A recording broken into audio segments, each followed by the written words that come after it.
चलिए नमस्कार दोस्तों, मैं आपका सी अक्षय। आज अपन बात करने वाले सीए इंटरमीडिएट का लॉ। अभी सीए इंटरमीडिएट में लॉ में बच्चों को दिक्कत कहाँ आती है। देखिए ये सब्जेक्ट बहुत इजी है, मतलब आपको अगर पढ़ाई अच्छी की ना बहुत इजी सब्जेक्ट है। बट अगर आपने इसकी पढ़ाई सही से नहीं की ना तो बहुत डिफिकल्ट सब्जेक्ट है। बहुत सारे बच्चों को लॉ डिफिकल्ट लगता है। तो सबसे पहले फर्स्ट लॉ पढ़ने के पहले वो पढ़ाने कौन वाला है वो सबसे इंपॉर्टेंट है। देखिए लॉ किया ना, लॉ बैकग्राउंड होना चाहिए। जैसे फॉर एग्जाम्पल मैं खुद क्वालिफाइड कंपनी सेक्रेटरी हूँ, प्लस मैंने लॉ भी कंप्लीट किया है, एमबीए भी किया है, बीबीए भी किया है, now I am doing a PhD in law. तो मेरा लॉ बहुत मतलब प्यार है, लॉ से प्यार है। मतलब लॉ को कैसे पढ़ना चाहिए मैं आपको बहुत इंटरेस्टिंग बताऊंगा। और सबसे बड़ी चीज़ क्या है बच्चों, कि पास होना ठीक है, एग्जामेशन कैसे लाना ये अपन डिसाइड करेंगे। क्योंकि कैसा है ना, मैं जितने भी अभी तक एग्ज़ाम दिए सीएस में, मैं हर लॉ केस में एग्जामेशन था। तो उसके लिए टेक्निक होती है लॉ को लिखने के लिए, केस लॉ कैसे लिखने चाहिए, उसका आंसर राइटिंग का फॉर्मेट कैसा होना चाहिए, ये पूरा मैं आपको इस क्लास में बताने वाला हूँ। तो आइए शुरुआत करते हैं इस सब्जेक्ट के बारे में। मैंने मेरे बारे में आपको बेसिक इंट्रोडक्शन दे चुका हूँ कि मैं 8 साल से टॉपिक पढ़ाता हूँ और मैंने अराउंड 10,000 जैसे ज़्यादा बच्चों को पढ़ाया। अभी ये सब्जेक्ट पढ़ाते समय मैंने मतलब मेरे से आपने सब्जेक्ट क्यों पढ़ना चाहिए, तो ये 7 रीजन्स है जिसके से ये सब्जेक्ट आपने मुझसे पढ़ना चाहिए।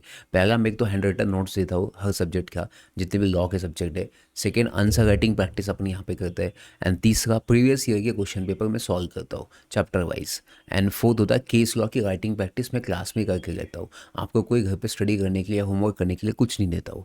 5 प्रैक्टिकल एग्जाम्पल बहुत देता हूँ, जो अभी रिसेंट एग्जाम्पल चलते हैं वो बहुत क्लास में सीखे जाते हैं। एंड 6 होगा टेक्निक बताता हूँ कि जैसे फॉर एग्जाम्पल हम बहुत सारे टेक्निक को यूज़ करते हैं। कोई टॉपिक को कैसे याद करना है, जैसे 10 पॉइंट है, 10 पॉइंट को कैसे याद करना है, तो उसके लिए शॉर्ट ट्रिक्स में लॉन्च करता हूँ। ऐसे बहुत सारी शॉर्ट ट्रिक मेरे पास है। एंड लास्ट, बेस्ट रिजल्ट आता है। तो ये अगर आप करोगे तो आपका 100% बेस्ट रिजल्ट आएगा। तो चलिए अभी शुरुआत करते हैं बच्चों, बेसिक इंट्रोडक्शन दे चुका हूँ मैं। अभी बात करेंगे बच्चों चैप्टर 2 की। अब मैं सबसे पहले फर्स्ट चैप्टर 2 को क्यों लेना चाहता हूँ, बिकॉज चैप्टर 1 में डेफिनेशंस है, बट डेफिनेशंस ना आपको हर चैप्टर वाइज पता चलेंगे कैसे कैसे। तो आज अपन स्टार्ट करने वाले सबसे पहले फर्स्ट चैप्टर 2 से। चैप्टर 2 आपका बात करता है इनकॉर्पोरेशन ऑफ कंपनीज। अब कंपनीज को इनकॉर्पोरेशन करना मतलब क्या होना चाहिए बच्चों, कंपनी को बनाना है। अब देखिए आपको पता है अमेजोन, फ्लिपकार्ट, ये जितनी भी इतनी बड़ी कंपनी है, इसको बनाया जाता है। अब इसको बनाते कैसे, बिकॉज अगर आप सीए बनोगे फ्यूचर में तो आप ना टैक्स कलेक्ट करते हो। बस बेसिकली कंपनी सेक्रेटरी क्या करता है, एक कंपनी को बनाता है। तो कंपनी बनाने के लिए उसकी क्या क्या स्टेप्स होती है, क्योंकि कंपनी बनाने का आपको क्यों सीखना है, सबसे पहले ये क्वेश्चन आपके दिमाग में आना चाहिए, मैंने क्यों सीखना है। क्योंकि आज सीए को भी ऐड किया गया है, मतलब सीए भी कंपनी को बना सकता है। पहले सिर्फ सीएस बना सकता था, अभी सीए भी कंपनी को बना सकता है। तो अगर कंपनी के ऊपर साइन करना है ना, कि किसका साइन चाहिए जिसकी वजह से आप कंपनी बना सकते हो, तो वो सीए भी है, सीएस भी है, सीए में भी एडवोकेट भी है। तो ये चारों लोग चल सकते हैं जिनकी साइन चल सकती है। तो अभी अपन बात करने वाले सबसे फर्स्ट की कंपनी को बनाया कैसे जाता है।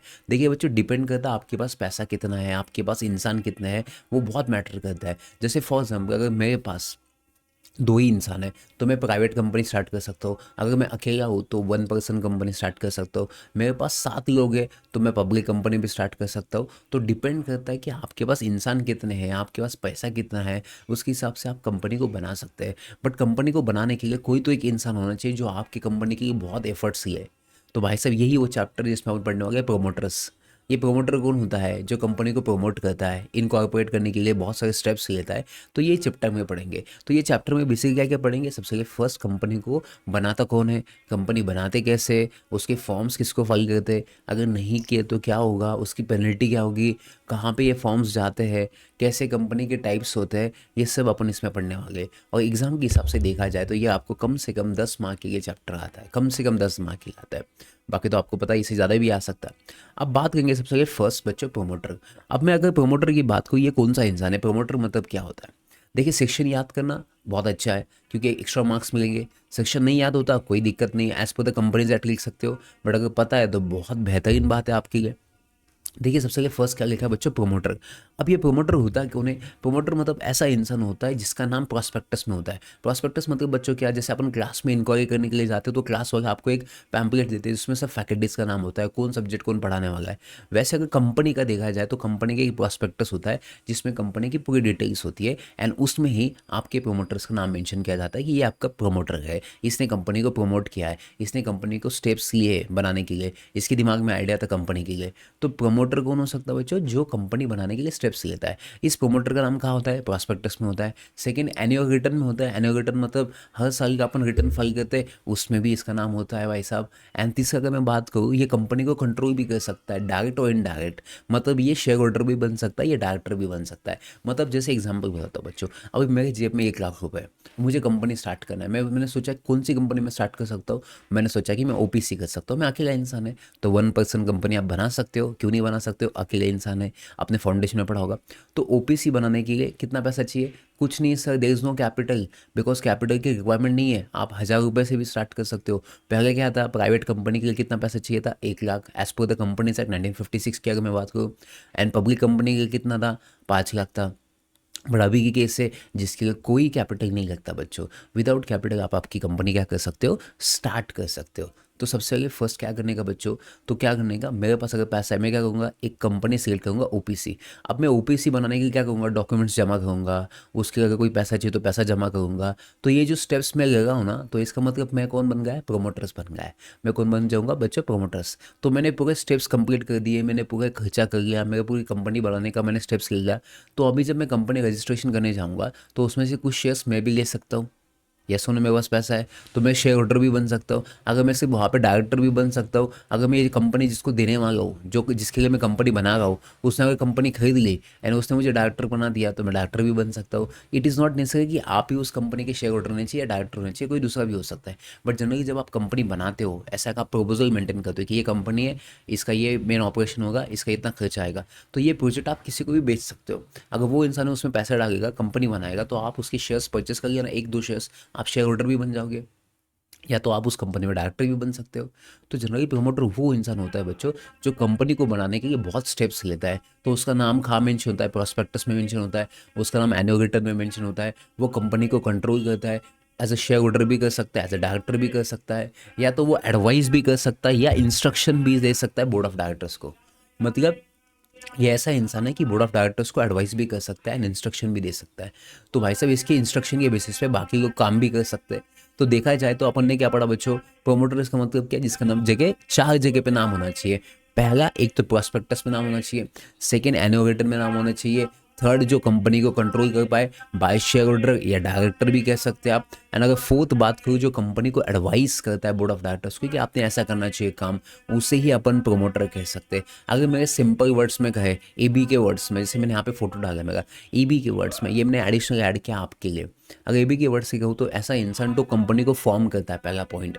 ऐसा इंसान जो इनिशियल स्टेप्स लेता है एंड सब्सिक्वेंट भी स्टेप्स लेता है, मतलब कंपनी बनाने के लिए एंड कंपनी को आगे जाने के लिए। ऐसा नहीं कि बच्चों सिर्फ स्टार्टिंग में ये हेल्प करता है कंपनी बनाने के लिए, ये ऐसा इंसान है कंपनी बनने के बाद भी इसको हेल्प करता है, तो उसे भी आप प्रमोटर कह सकते हो। तो एग्जाम में केस यहाँ होता है कि ऐसा कौन सा इंसान है जो सिर्फ स्टार्टिंग में मदद करता है या स्टार्टिंग में हेल्प्स करता है, उसे प्रमोटर कहेंगे, सब्सिक्वेंटली नहीं बच्चों। यार ना, प्रमोटर स्टार्टिंग में भी होता है एंड बाद में भी होता है, उसे ही प्रमोटर कहते हैं। इट इज़ नॉट नेसेसरी कि स्टार्टिंग में होना चाहिए, बाद में भी हो सकता है। तो ये 3 बॉर्डर है बच्चों। तो अब मुझे बताइए, अगर एग्जाम में क्वेश्चन आया 5 मार्क के लिए कि प्रमोटर प्रमोटर कौन होता है, कितना अच्छे से आप लिख पाओगे, कितना सिंपल है। पहला पॉइंट क्या लिखोगे? ऐसा इंसान जो कंपनी को फॉर्म करता है। सेकंड, जो इनिशियल स्टेप्स लेता है कंपनी को बनाने के लिए, सब्सिक्वेंटली भी स्टेप्स लेता है। तीसरा पॉइंट, वो इंडिविजुअल भी हो सकता है, कोई अकेला इंसान भी हो सकता है, या एसोसिएशन हो सकता है, बहुत सारे लोग हो सकते हैं, या पार्टनरशिप भी हो सकती है किसी की फर्म, या तो कंपनी भी हो सकती है। मतलब कोई भी हो सकता है प्रमोटर जो कंपनी को फॉर्म करे। तो यार ना, कोई इंडिविजुअल इंसान, कोई पार्टनरशिप, कोई एसोसिएशन, कोई कंपनी जो कंपनी बनाने के लिए, दूसरी कंपनी बनाने के लिए प्रमोट करते हैं, इनिशियल स्टेप्स लेते हैं, उसे क्या कहेंगे? प्रमोटर। बताइए, 5 मार्क का क्वेश्चन आप लिख पाओगे? अगर मैं एज अ स्टूडेंट होता तो मैं कैसे लिखता? अगर क्वेश्चन आया कि प्रमोटर कौन होता है, तो सबसे first, as per section 2 subsection 69 of the companies act 2013 के हिसाब से प्रमोटर मतलब कौन? टू फॉर्म द कंपनी, जो कंपनी को फॉर्म करता है, who take the initial steps and subsequent steps. तीसरा, वो इंडिविजुअल हो सकता है, एसोसिएशन हो सकता है, या तो पार्टनरशिप फर्म भी हो सकती है। फोर्थ, जिसका नाम प्रोस्पेक्टस में मेंशन होता है, एनुअल रिटर्न में मेंशन होता है, या कंपनी को कंट्रोल कर सकता है, direct and indirect. Share holder भी बन सकता है, और ये डायरेक्टर भी बन सकता है, ये एडवाइस भी कर सकता है बोर्ड ऑफ डायरेक्टर्स को। आप बताइए, सब कम से कम 7 से 8 पॉइंट हो गए प्रोमोटर के केस में। मुझे बताया कि एग्जाम में आया तो आप 5 मार्क के लिए लिख नहीं पाओगे। कितना इजी ये टॉपिक समझने की, आप समझो तो बहुत इजी है बच्चों। और ये आपको ना एग्जामिशन देगा, मैं बोलूँगा बाकी सब्जेक्ट में ये मार्क्स काम आएंगे आपको। चलिए, तो आज अपन ने पहला टॉपिक क्या पढ़ा? प्रोमोटर क्या होता है। अब बात करते हैं बच्चों फॉर्म्स ऑफ कंपनी। देखिए मैं फॉर्म्स ऑफ कंपनी की बात करूँ तो 3 सबसेक्शन 1 के अंदर लिखा है कि जितने सब्सक्राइबर्स उसके हिसाब से आपकी कंपनी बनेगी। अभी मेमोरेंडम आपको पता है बच्चों, मेमोरेंडम का मतलब होता है जिसमें क्लॉजेस होते हैं, जैसे 6 क्लॉज होते हैं कि कंपनी का नाम, कंपनी का ऑब्जेक्ट, कंपनी की कैपिटल कितना है, कंपनी की लायबिलिटी कितना है। मैं अगर आपको कहूँ ना, किसी का अगर बायोडाटा जानना है किसी भी इंसान का, आप रिज्यूम देखते हो कि उसके रिज्यूम में क्या है। तो वैसे अगर कंपनी को जानना है तो उसके एमओए को देखना पड़ेगा, क्योंकि अगर आप देखिए कॉन्स्टिट्यूशन पढ़ने के लिए प्रियम्बल पढ़ना इंपॉर्टेंट होता है। वैसे ही अगर आपको किसी कंपनी को पढ़ना है तो कंपनी को पढ़ने के लिए उसका एमओए पढ़ना बहुत इंपॉर्टेंट है। एमओए का मतलब होता है मेमोरेंडम ऑफ एसोसिएशन। ये आपने पढ़ लिया तो कंपनी का पूरा चिट्ठा आपने पढ़ लिया। इसमें क्या पता चलता है कि इसके सब्सक्राइबर्स कौन है। सब्सक्राइबर्स मतलब क्या होता है बच्चों, यहाँ पे एक बहुत क्लियर वर्ड लिखा है, सब्सक्राइबर्स टू मेमोरेंडम। और ये एग्जाम में ऐसे वर्ड आने चाहिए, सब्सक्राइबर्स टू द मेमोरेंडम। क्या होता है ना बच्चों, एग्जाम में बच्चे जाते सब पढ़ाई करके जाते हैं बट सब पास क्यों नहीं होते, बिकॉज आप जिस तरह से एक्सप्रेस करना चाहते हो आपके वर्ड्स ना इधर उधर हो जाते हैं, उसका मीनिंग अलग निकलता है। भैया आप सही हो, आपको एक्सप्रेस करना नहीं आता है। यही होता है कि आपको वर्ड्स कैसे लिखने हैं। यहाँ पे क्या लिखा है, subscribers to memorandum. Subscribe to memorandum मतलब जिसने मेमोरेंडम पे साइन किया होगा। अब किसने साइन किया होगा, इन केस अगर पब्लिक कंपनी हो तो 7 लोगों ने साइन किया होगा। इनके सब प्राइवेट कंपनी तो कितने लोगों ने साइन किया होगा, 2 लोगों ने साइन किया होगा। अगर 1 पर्सन कंपनी तो एक इंसान ने साइन किया होगा। तो इसे कहेंगे सब्सक्राइबर टू मेमोरेंडम, कि इतने लोगों ने सब्सक्राइब किया मेमोरेंडम को, मतलब इन्होंने अडॉप्ट किया है और इन्होंने मान लिया है कि हम वो शेयर होल्डर है जिन्होंने इस कंपनी को बनाया इनिशियल स्टेज पे। हमने पैसा दिया, हमने कंट्रीब्यूशन दिया है, तो ये सब्सक्राइबर माने जाएंगे इनिशियल स्टेज वाले। तो अगर आप मुकेश अंबानी की कंपनी देखोगे, रिलायंस कंपनी, तो रिलायंस कंपनी के देखना, आप गूगल पे सर्च करना, इसके रिलायंस कंपनी का एमओए देखोगे सबसे स्टार्टिंग वाला, तो उसमें बच्चों आज मुकेश अंबानी का नाम नहीं है। क्योंकि पुराना एमओए जब बनाया गया, जब रिलायंस कंपनी बनाई गई थी ना, तब मुकेश अंबानी नहीं बनाई थी, वो अलग लोग थे सब्सक्राइबर्स। तो क्या सर इसमें चेंज नहीं हो सकता, कोई छोड़ के जा सकता, आगे क्यों नहीं जा सकता ना। अभी जैसे फॉर एग्जाम्पल ये 7 लोग हैं, 7 लोगों में से फॉर एग्जाम्पल आपको पब्लिक कंपनी में मैक्सिमम कितने भी हो सकते हैं। अगर इसमें किसी को चेंज करना है, एमओए में सब्सक्राइबर्स को चेंज करना है, तो आप कर सकते हैं। इसको अल्टरेशन करना पड़ता है, एमओए में क्या करना पड़ता है बच्चों, अल्टरेशन करना पड़ता है। तो इसमें बहुत सारे चेंजेस होते रहते हैं कि आपको नेम चेंज करना है, आपको ऑब्जेक्ट चेंज करना है, आपको कैपिटल चेंज करना है, आपको जितने भी क्लॉजेस चेंज करना है एमओए में उसको अल्टरेशन करना पड़ता है। एंड अल्टरेशन करते समय आपको जो शेयर होल्डर है जिन्होंने पैसा लगाया उनका कंसर्न लेना पड़ता है। क्योंकि भाई साहब मैंने पैसा क्यों डाला था, क्योंकि मैंने आपकी कंपनी का एमओए पढ़ा था। बट अगर आपकी एमओए में अभी आप चेंज करना चाहते हो तो मेरी कंसर्न आपको लेना पड़ेगा। तो आपको क्या करना पड़ेगा, शेयर होल्डर का कंसर्न लेना पड़ेगा। कितना ईजी बच्चों। आपकी पहले प्राइवेट कंपनी थी, अभी आप पब्लिक कंपनी करना चाहते हो, तो अगेन एमओए में चेंज होगा, तो एमओए में चेंज होगा तो शेयर होल्डर का परमिशन लेना पड़ेगा। यही तो इस चैप्टर में अपन पढ़ने वाले हैं, कि आप इस चैप्टर को अगर समझे ना बहुत अच्छे से सीक्वेंस वाइज, तो बहुत ईजी चैप्टर है। तो चलिए अपन बात की सब्सक्राइबर्स। तो सब्सक्राइबर्स कितने होते हैं, पब्लिक कंपनी में 7 होते हैं, प्राइवेट कंपनी में 2 होते हैं, एंड 1 पर्सन कंपनी में 1 होते हैं मिनिमम। अगर मैं बात करूँ सबसेक्शन 2 की, ये होता है कंपनी लायबिलिटी। कंपनी की लायबिलिटी बच्चों सिर्फ 3 टाइप की होती है। एक on the basis of shares होता है, on the basis of guarantee होता है, एंड अनलिमिटेड लायबिलिटी होता है। बच्चों अगर मैं सिंपल सी बात करूँ आपको कि लिमिटेड लायबिलिटी बहुत आसान होती है, बहुत इजी होती है हर कंपनी के लिए, हर इंसान के लिए, क्योंकि क्या ना उसमें आपका ज़्यादातर लॉस नहीं होता है। तो जनरली आज इंडिया में जितनी भी कंपनी बनती है वो बेसिकली लिमिटेड लायबिलिटी के बेसिस पे ही बनती है, और यही कंपनी सबको सेफ रहती है, अच्छी रहती है। अब लिमिटेड लायबिलिटी मतलब क्या होता है बच्चों, कि जैसे फॉर एग्जाम्पल आपने जितने शेयर्स परचेस किए, आपने जितने शेयर्स परचेस किए उतनी ही आपकी लायबिलिटी है। जैसे फॉर एग्जांपल मैंने 10 रुपये का शेयर परचेस किया, उसमें से 5 रुपये मैंने पे किया, 5 रुपये पेंडिंग है, बट कंपनी को 10 रुपये का लॉस हुआ, दैट डजेंट मैटर, क्योंकि मेरी लायबिलिटी कितनी पेंडिंग है, 5 रुपये। तो मैं कितना पैसा करूँगा, 5 रुपये। कंपनी की लायबिलिटी 10 थी, वो मुझे मैटर नहीं करता क्योंकि मेरी लायबिलिटी फिक्स है on the basis of shares. Second क्या है बच्चों, लिमिटेड बाय गारंटी। गारंटी का मतलब क्या होता है कि मैंने बोला कि कंपनी बनाते समय जितना भी पैसा आएगा मैं 1 लाख की गारंटी देता हूँ। अगर आप 1 लाख की गारंटी दे रहे हो और कंपनी को 5 लाख का लॉस हुआ, दैट डजेंट मैटर, आप सिर्फ 1 लाख दोगे। इसका मतलब आपकी जो गारंटी है, जो लायबिलिटी है, वो क्या है, लिमिटेड है। तीसरा टाइप आता है बच्चों अनलिमिटेड लायबिलिटी। अनलिमिटेड लायबिलिटी की अगर मैं बात करूँ तो ये लायबिलिटी अनलिमिटेड होती है, इसमें आपको घर भी बेचना पड़ता है। जैसे फॉर एग्जाम्पल अगर मैंने कोई वहाँ पे 10 लाख का लॉस हुआ है कंपनी को, एंड मैंने 5 लाख बोला था, तो भाई साहब उसके बाद भी आपको आपका घर बेचना पड़ेगा, सब कुछ बेचना पड़ेगा, क्योंकि यहाँ पे अनलिमिटेड लायबिलिटी है। जनरली ऐसी कंपनी इंडिया में नहीं बनती है, बिकॉज कोई भी इसमें रिस्क लेना नहीं चाहता है। सबको समझे यहाँ तक। तो अपन ने क्या क्या पढ़ा, प्रोमोटर पढ़ा, प्रोमोटर के बाद अपन ने पढ़ा सब्सक्राइबर्स ऑफ मेमोरेंडम पढ़ा, फिर अपन ने कंपनी बाय लिमिटेड लायबिलिटी पढ़ा कि कैसे कैसे लायबिलिटी होती है। तो देखिए सेक्शन क्या गए, सेक्शन 2 सबसेक्शन 69 प्रोमोटर पढ़ा। सेक्शन वाइज याद रखने का बच्चों, रिवीजन भी ऐसी करने के। कैसे? सेक्शन 2 सबसेक्शन 69 प्रोमोटर पढ़ लिया अपन ने। सेकंड क्या पॉइंट क्या पढ़ा? सब्सक्राइबर्स टू मेमोरेंडम पढ़ा अपन ने, ये सुनो। फिर अपन ने क्या पढ़ा? कंपनी लायबिलिटीज़ पढ़ी अपन ने, ये सुनो। अभी आगे जाएंगे अपन। अब बच्चों अगर मैं आगे बात करूँ तो इसमें लिखा है कि only natural person. Natural person मतलब भाई साहब आपको पता है 1% कंपनी की अभी अपन यहाँ पे डिटेल्स पढ़ने वाले हैं कि 1% कंपनी होती क्या है। और एग्जाम में इसके ऊपर 5 मार्क का क्वेश्चन आता है। बच्चों जब मैं बोलता हूँ ना 5 मार्क का क्वेश्चन आता है, क्योंकि मुझे पता है ना क्या आपके एग्जाम में ना सीए के एग्जाम में इंटरमीडिएट में जनरली जो क्वेश्चंस बनते हैं इसी पॉइंट के इर्द गिर्द बनते हैं, क्योंकि क्या है ना एग्जामिनर को बहुत लिमिटेड सिलेबस है, तो इसलिए उसको ज़्यादा वैरायटी ऑफ क्वेश्चंस नहीं पूछ सकता। तो जनरली ओपीसी ना पूछने जैसा है, मतलब ये ओपीसी इतना इंपॉर्टेंट है कि यहाँ पे वो क्वेश्चन डाल सकता है, क्योंकि यहाँ पे थोड़ा ट्रिकी है। तो चलिए जानते हैं ओपीसी क्या होता है। बच्चों पहले 1956 में क्या हुआ था, कंपनीज एक्ट में ओपीसी नहीं था, मतलब किसी भी एक इंसान को कंपनी स्टार्ट करना है तो वो नहीं कर सकता था, उसके लिए कम से कम 2 लोग चाहिए थे। तो बहुत डिफिकल्ट फेज था। तो अभी का अगर सिचुएशन देखा जाए तो भाई साहब कि अगर एक इंसान कंपनी स्टार्ट करना चाहता है तो वो कर सकता है, उसे ओपीसी कहेंगे, जिसमें एक ही इंसान होगा। तो याद रखना ये ओपीसी जो होता है बच्चों बेसिकली इसकी जो लायबिलिटी होती है वो क्या होती है, हमेशा लिमिटेड होती है। पॉइंट नंबर 1 इसकी लायबिलिटी क्या होती है, लिमिटेड। पॉइंट नंबर 2 बच्चों ये प्राइवेट कंपनी मानी जाती है। ये कौन सी कंपनी मानी जाती है बच्चों, प्राइवेट कंपनी मानते हैं इसे।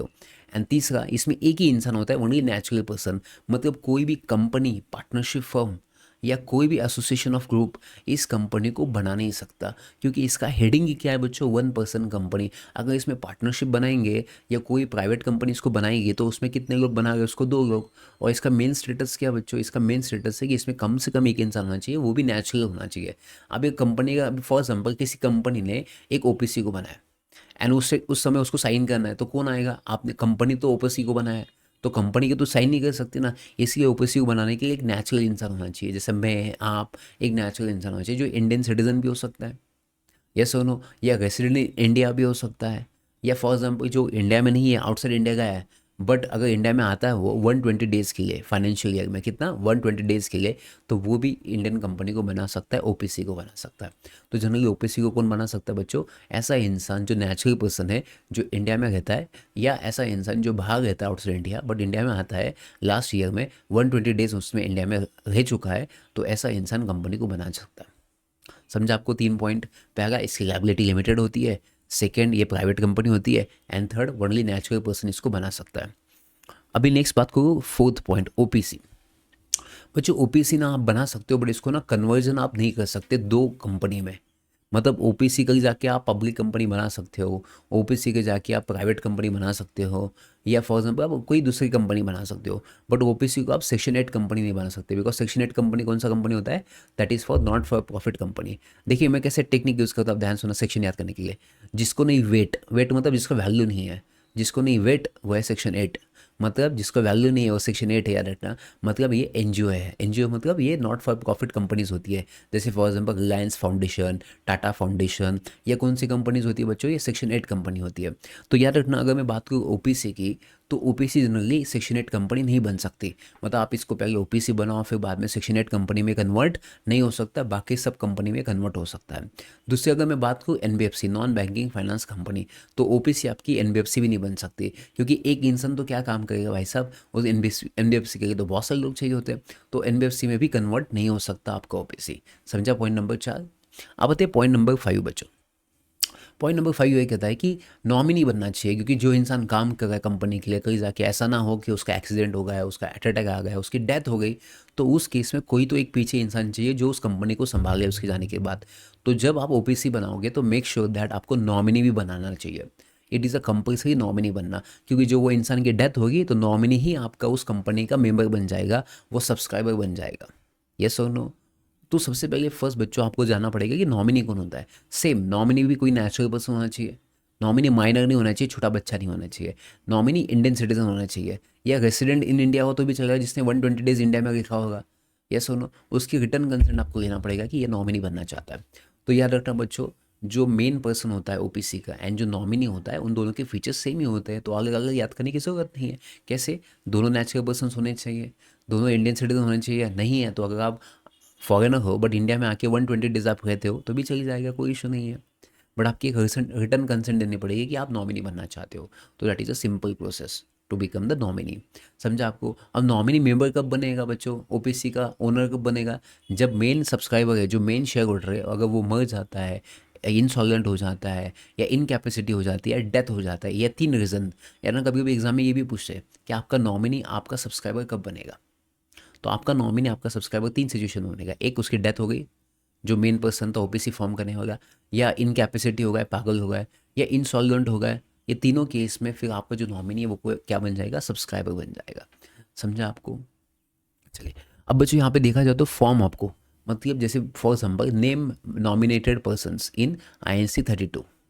अब जिस इंसान को आपको नॉमिनी बनाना है उसको कौन सा फॉर्म फाइल करना पड़ता है, उसको फॉर्म फाइल करना पड़ता है INC 32 फाइल करना पड़ता है। एक स्पाइस फॉर्म आता है। स्पाइस क्या होता है जनरली बच्चों, पहले के टाइम पे ना बहुत फॉर्म हुआ करते थे, मतलब इतने सारे फॉर्म हुआ करते थे कंपनी बनाने के लिए। तो अभी बहुत सारे फॉर्म्स को हटाया गया है, एक सिंपल फॉर्म रखा है, स्पाइस फॉर्म। इनकॉर्पोरेशन अगर करना है कंपनी को तो स्पाइस फॉर्म फाइल करना पड़ता है। एंड अगर आपको नेम फाइल करना है कंपनी का, या name of the nominated person को फाइल करना है, तो INC 32 को फाइल किया जाता है। अभी उसकी कंसेंट भी आपको लेना पड़ेगा, क्योंकि उसके बिना कंसेंट के आप उसको अपॉइंट नहीं कर सकते। तो किसी को भी आप अपॉइंट करोगे एज नॉमिनी, उसकी भी कंसेंट आनी चाहिए। तो कंसेंट किस में देनी चाहिए, INC 4 में। तो INC 4 में उसकी कंसेंट दीजिए। एंड इन दोनों फॉर्म के साथ क्या जाएगा, MOA एंड AOA जाएगा। एंड ये किसके पास जाएगा, रजिस्ट्रार के पास जाएगा। कितना ईजी है मुझे बताइए, कितना डिफिकल्ट है क्या, कितना डिफिकल्ट आपको लगता है क्या, नहीं। क्योंकि क्या है ना, इसमें 2 ही फॉर्म है। कौन सा फॉर्म बच्चों, एक INC 32 जिसमें नॉमिनी का नाम चला जाएगा, एंड स्पाइस फॉर्म जो इनकॉर्पोरेशन के लिए चला जाता है, कंपनी बनाने के लिए। एंड तीसरा INC 4 में नॉमिनी की कंसेंट देना पड़ेगा। ये आपने फाइल कर दिया MOA के साथ, आपकी कंपनी बन जाएगी। कितना डिफिकल्ट टास्क है मुझे बताइए। सिर्फ ये आपके 4 डॉक्यूमेंट्स से नहीं, आपकी कंपनी बन जाएगी। तो आज अगर आपको कंपनी बनानी है, कि कोई इंसान आपके पास आता है कि तू CA कर, मुझे एडवाइस करना मैं कंपनी कौन सी बनाऊँ, मैं अकेला हूँ, तो आप उसको एडवाइस दीजिए कि आप अकेला भी कंपनी फॉर्म कर सकता है। उसको बता दीजिए कि उसको INC 32 फाइल करना पड़ेगा, उसको नॉमिनी का नाम उसमें डालना पड़ेगा, उसकी रिटर्न कंसेंट INC 4 में लेनी पड़ेगी, एंड एक स्पाइस फॉर्म इनकॉर्पोरेशन के लिए फाइल करना पड़ेगा, एंड उसके साथ MOA देना पड़ेगा। खत्म। ये किसको फाइल करना है, रजिस्ट्रार को, जो रजिस्टर करता है कंपनीज़ को। रजिस्ट्रार कौन होता है, हर सिटी में एक रजिस्ट्रार होता है, और जहाँ पे पॉपुलेशन कम है कंपनीज़ की, वहाँ 2 सिटी में एक रजिस्ट्रार होता है। जैसे पुणे का भी रजिस्ट्रार है, मुंबई का भी है। तो वहाँ जाके आप डॉक्यूमेंट ऑनलाइन सबमिट कीजिए, सब ऑनलाइन है। और इसके रूल्स एंड रेगुलेशन आपको कहाँ देखने को मिलेंगे, companies registration offices and fields rules 2014। इसके रूल्स के अंदर आपको सब पता चलेगा कि कैसे कैसे फाइल करना है। तो मुझे बताइए OPC बनाना कितना आसान हो गया। आप किसी को भी 4 पॉइंट्स बोलिए, आप उसकी एडवाइजरी फी ले सकते हो। ये सब में होगा ना बच्चों, ये ना ऐसा प्रैक्टिकल सीखोगे तो आपको मज़ा आएगा बहुत। चलिए, अब मैं बात करूँ, अब मैंने टू द पॉइंट नोट्स बनाए हैं ताकि आपको एग्जाम के टाइम में रिवाइज करने के लिए बहुत ईजी हो। तो अगर आप कभी मॉड्यूल देखना, आपका C इंटरमीडिएट का इतना बड़ा मॉड्यूल दिया है जिसमें आपको रिवाइज करना बहुत डिफिकल्ट हो सकता है। ये सुनो। चलिए, अब देखिए बच्चों यहाँ पे क्या लिखा है, मेंबर एंड नॉमिनी। अभी देखिए, मेंबर और nominee only in one OPC, मतलब कोई भी इंसान एट अ टाइम एक ही OPC में एज अ मेंबर बन सकता है। मतलब मैं एक ही टाइम एक ही OPC बना सकता हूँ, दूसरी OPC नहीं बना सकता। बिकॉज अगर, क्योंकि क्या होगा ना, दो OPC आप मैनेज नहीं कर पाओगे, क्योंकि आप एक ही OPC को बनाए, आप फुल टाइम हो वहाँ पे, तो आप दूसरी OPC नहीं बना सकते हो, क्योंकि आपको यहीं पे टाइम देना पड़ेगा, आप यही रिस्पॉन्सिबल है, तो दूसरी OPC नहीं बना सकता। एंड जो आपका नॉमिनी है वो भी एक ही कंपनी में नॉमिनी बन सकता है। बिकॉज क्या होना, अगर वो 2 कंपनी में नॉमिनी बन गया, तो समझे आप किसी एक की डेथ हो गई किसी मेंबर्स की, तो आपको उधर आप मेंबर बन जाओगे ना, इमीडिएटली सब्सक्राइबर बन जाओगे। तो दूसरी कंपनी में आप कैसे रहोगे फिर। तो इसलिए नॉमिनी भी एक ही कंपनी में होना चाहिए, 2 कंपनी का नॉमिनी नहीं बन सकते। ठीक है।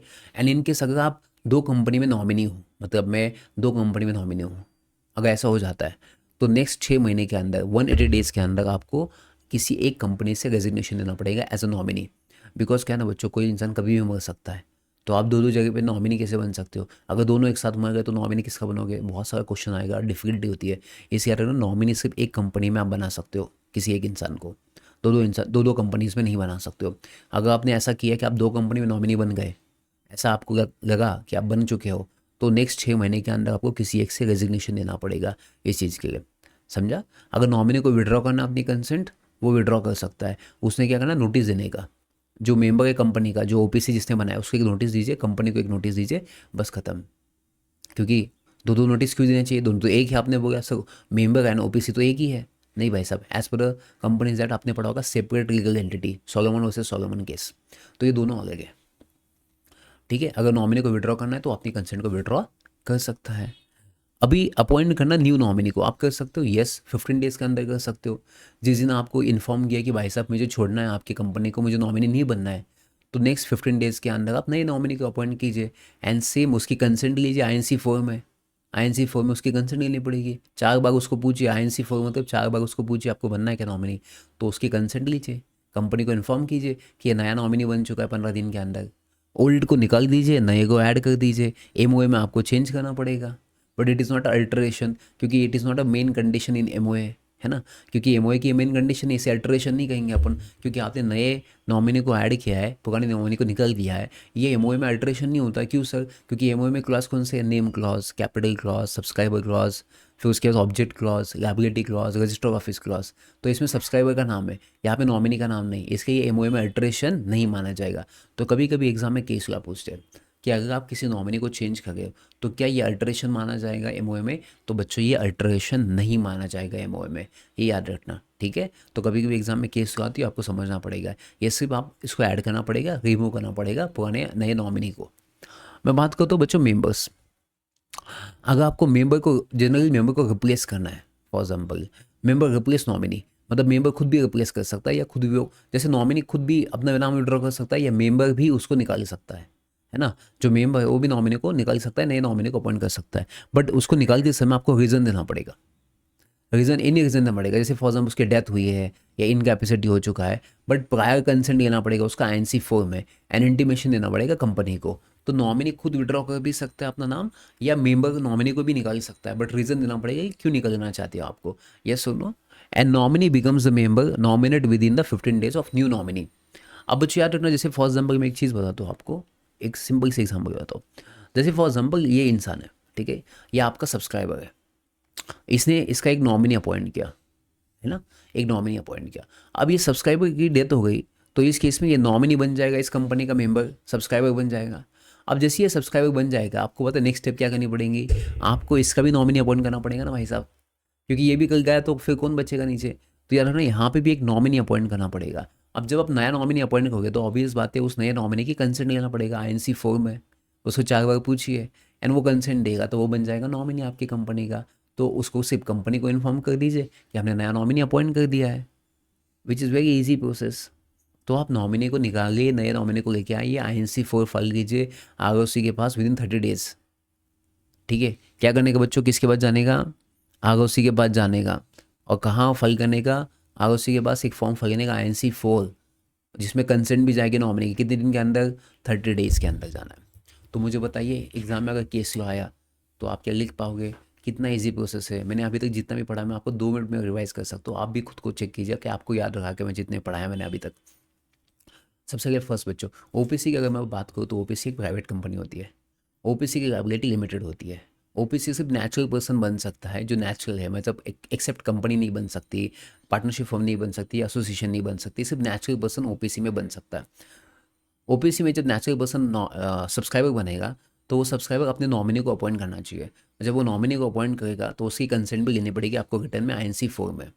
जब आप कंपनी बनाने के लिए जाओगे आरओसी के पास, रजिस्ट्रार के पास, रजिस्ट्रार ऑफ कंपनीज कहते हैं उसके पास, तो आपको कौन से डॉक्यूमेंट देने पड़ेंगे? एक तो आईएनसी 4 देना पड़ेगा जिसमें नॉमिनी की कंसेंट होगी, फिर आपको आईएनसी 32 देना पड़ेगा जिसमें नेम ऑफ द पर्सन होगा, एंड प्लस आपको एमओएन एओए फाइल करना पड़ेगा, एक स्पाइस फॉर्म फाइल करना पड़ेगा जो इनकॉर्पोरेशन का होगा। तो अगर आप इसके साथ फीस दोगे, पैसा भी दोगे, तो आपकी कंपनी बन जाएगी। सर अगर ऐसा होगा कि आपका जो सब्सक्राइबर उसकी डेथ हो गई, तो कुछ नहीं बच्चों, नया नॉमिनी बन जाएगा 15 दिन के अंदर। जैसे ही नया नॉमिनी बन जाएगा उस कंपनी का सब्सक्राइबर, तो उसके 15 दिन के अंदर उसको क्या करना है? नए नॉमिनी को अपॉइंट करना है।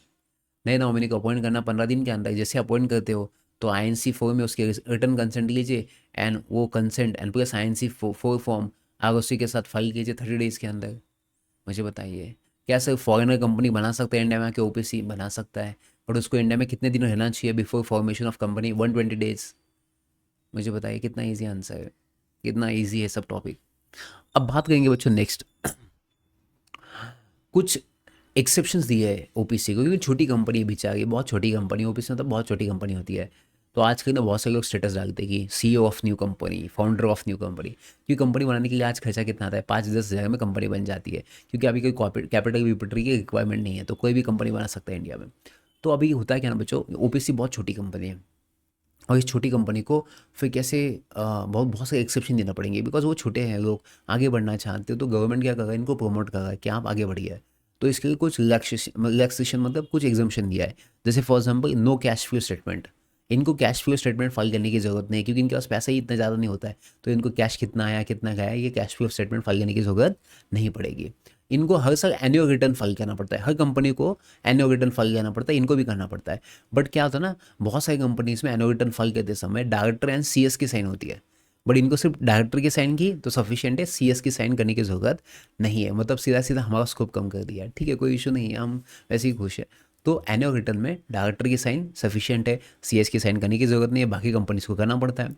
इनको जनरल मीटिंग करना पड़ता है सेक्शन 96 में, बाकी कंपनीज को हर साल एक जनरल मीटिंग करना पड़ता है, या सेक्शन 100 के हिसाब से एक्स्ट्रा ऑर्डिनरी जनरल मीटिंग, मतलब हर साल इनको एक एक्स्ट्रा मीटिंग भी लेनी पड़ती है। दो जनरल मीटिंग के बीच में जो मीटिंग होते हैं उसे एक्स्ट्रा ऑर्डिनरी जनरल मीटिंग कहते हैं। तो इनको ये भी करने की ज़रूरत नहीं है क्योंकि इनके पास मेंबर ही कितने हैं, एक ही तो है भाई साहब, क्या मीटिंग लेंगे। जनरली बाकी कंपनीज को बोर्ड मीटिंग हर क्वार्टर में एक बोर्ड मीटिंग लेना पड़ता है, मतलब 4 महीने में एक बोर्ड मीटिंग कंपल्सरी होता है हर कंपनी को। इनको क्या भाई साहब 6 महीने में एक मीटिंग लिया तो भी सफिशियंट है, कोई टेंशन नहीं है, कितना अच्छा है। और इनको फाइनेंशियल स्टेटमेंट 6 महीने के अंदर फाइल करना है with in the end of financial year, मतलब जैसे मार्च में खत्म होगा तो इनको नेक्स्ट 6 महीने के अंदर इनको फाइनेंशियल स्टेटमेंट फाइल करना है। मुझे बताइए कितना ईजी है इसके एक्सेप्शंस को देखा जाए तो आप मुझे बताइए अगर एग्जाम में आपको क्वेश्चन आया कि what are the exceptions to the OPC, तो ये 6 पॉइंट आप लिख सकते हो आराम से। क्या लिखोगे? No cash flow statement, company को डायरेक्टर की साइन की एनुअल रिटर्न पे तो भी चलता है, सीएस की रिक्वायरमेंट नहीं है।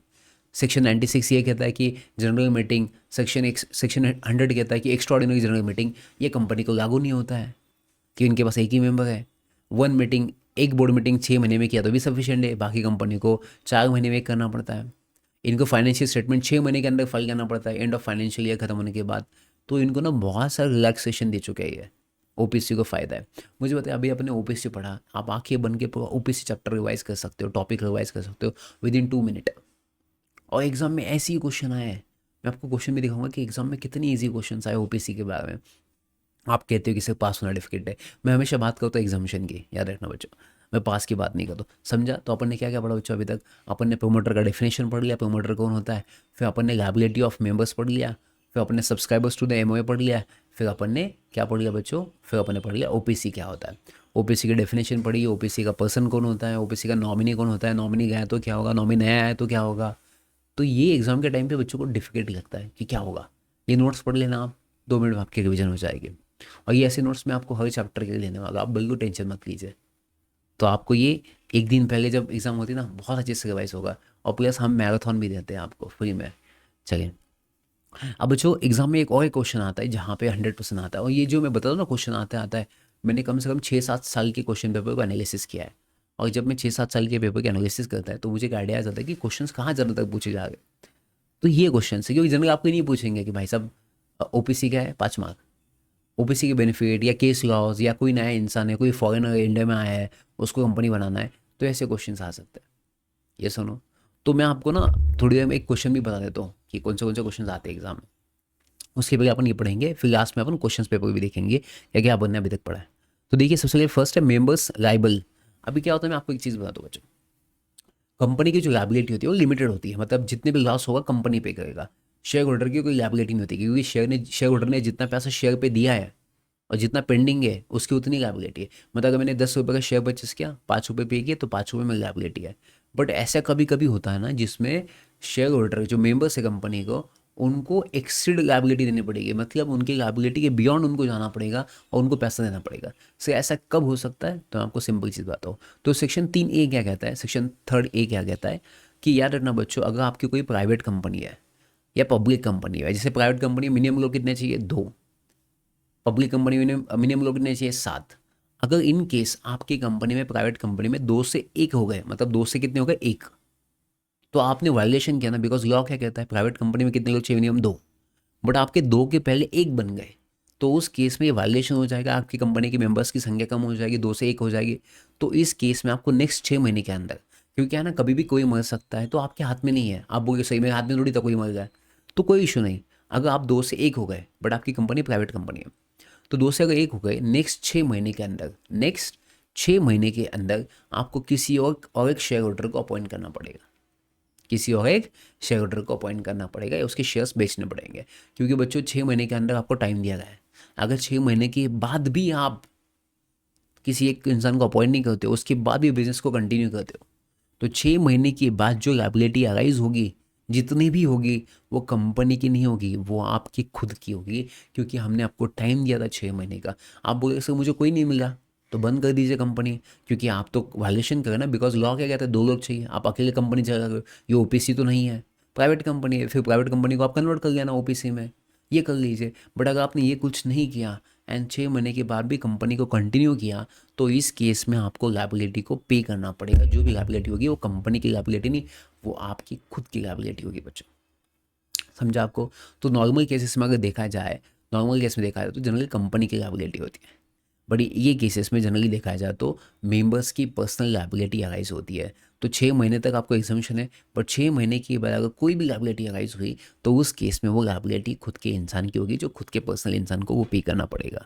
जैसे एग्जाम्पल दिया, देखिए बच्चों यहाँ पे क्या एग्जाम्पल दिया बच्चों, यहाँ पे आप एग्जाम्पल पढ़ लेना। यहाँ पे एग्जाम्पल ये दिया है बच्चों कि 1 अप्रैल 2025 एंड 1 अक्टूबर, अब 1 अप्रैल से 1 अक्टूबर, इसके बीच में जो मेंबर्स थे उनकी संख्या कम हो गई थी। तो इस 6 महीने के दौरान आपकी कोई पर्सनल लायबिलिटी नहीं है 1 अक्टूबर तक, क्योंकि 6 महीने का टाइम दिया था आपको, क्योंकि 1 अप्रैल के पहले मेंबर्स 2 से 1 हुए होंगे, 7 से 6 हुए होंगे, तो ये 1 अप्रैल के पहले हुआ होगा।